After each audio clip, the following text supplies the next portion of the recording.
Hi everybody, my name's Tom and in this video I talk about the Jet Gun. First of all, if you do not know how to build it, please refer to the video linked in the top left corner. There I've made a little guide that tells you where you can find all the parts you need for the Jet Gun. First in this video I want to talk about very basic things and then I want to progress towards how we can use the Jet Gun now that this gun switching glitch got fixed. So the Jet Gun has two indications on top of it. One is for the temperature, one is for the RPM. If you bring the temperature nearly to the max, just below the maximum, it will actually take 2 minutes until the Jet Gun has cooled down.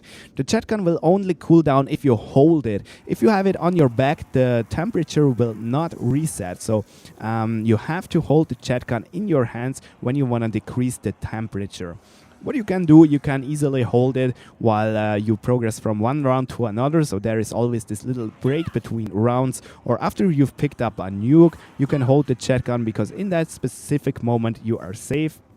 Or you can also, when you have a max train, simply pick out the Jet Gun and you can safely let it cool down. Just do not try to cool it down while you are actually gathering up a train, because with the Jet Gun you can't sprint and that is very dangerous while you are gathering up a train. If you exceed the max temperature, the Jet Gun will explode and the parts will just fly nearby. You can repick them up and rebuild the Jet Gun. So if you let it explode just next to the workbench, you can very quickly reassemble the Jet Gun. If a part falls into lava, and the part will actually get destroyed and respawn at the origin. So for example, this engine will respawn in the tunnel. Now when you shoot, you notice that you are sucked towards the location you point at. This is quite annoying because you can't move freely anymore. The Jet Gun actually decides where you move to. Then the Jet Gun has a funny effect. When you shoot a power-up, like double points or so, this power-up will actually be sucked towards you. This is quite funny, but actually has no practical use. Now we used the Jet Gun in a very specific way by switching guns and so on. That way we could make a very cool use out of the Jet Gun without heating it up. That was very cool, but the problem is that whole thing got fixed. But there is now a similar trick that we can do. What you have to do is you hold the Jet Gun in your hands, then you press your knifing button, and instantly after that you press your fire button, and that way the Jet Gun is charged while it is actually drawn up, and as soon as it does damage you just switch to another gun, not allowing the Jet Gun to heat up at all. The problem with that is just that you have to gain a lot of distance to your train in advance, because first you have to hold out the Jet Gun. You know, you don't want to hold the Jet Gun before, because you can't sprint with it, and to gain distance to your train you need another gun. So you hold any gun, you sprint a bit away, you have distance to your train, then you pick out your Jet Gun, then you knife, then you press fire button, the Jet Gun charges itself, and all this whole process takes like, I don't know, 3 or 4 seconds, and that's quite a long time. You can't move while the Jet Gun is charged, so it's also more dangerous than its old usage, and it's way slower, and I don't really like this, but you can do it if you want. You see it in the video how I would actually realize this whole thing. But you can also use the Jet Gun as it is actually intended, so without any tricks or something. You just have to pay attention, never ever shoot in an open area in a max train, because you are sucked into the middle of this train and the Jet Gun will not kill all zombies that fast.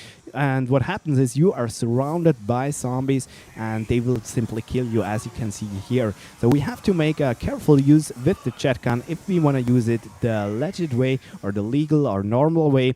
What I would recommend is simply use it in narrow spots. That way the zombies form a very beautiful line and you are not getting surrounded. You just have one zombie coming in after the other and you can kill them one by one. For example, on stairs here in town, as you can see, this is a very cool usage.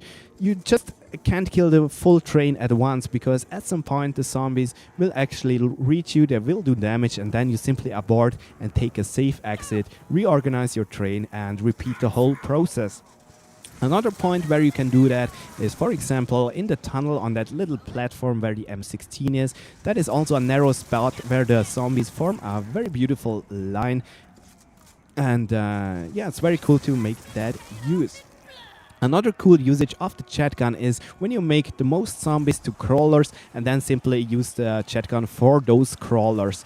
That way you still save a lot of ammo of your ray gun, and yeah, it's very safe to use. Here you do not have to keep a focus on a narrow spot or so, because crawlers do not hit you that fast and they are not that a big danger. So making crawlers and then use their shotgun for them is actually a quite nice strategy.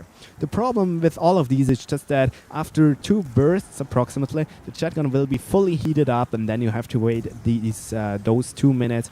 And as said, this is a long time, because for example, when I play normal with the ray gun, I just need 2 minutes for the full round 30 or so. And you can imagine when you have to wait 2 minutes after 2 bursts, the rounds will go extremely long. Therefore, we kind of have to use that knifing thing, but it's shit. I don't like this. So what I would recommend actually in your game is use the ray gun as long as possible. Only and only if you're out of ammo with all your guns, I would actually then start to use the shotgun. But if you know that you will anyway run out of ammo with the ray gun, you can also start to make crawlers. Use your ray gun ammo to make those crawlers, then use the shotgun for them. That is a very safe, very safe strategy. Alright, so that was it actually. Hope you enjoyed this video. Have fun. See ya. Bye.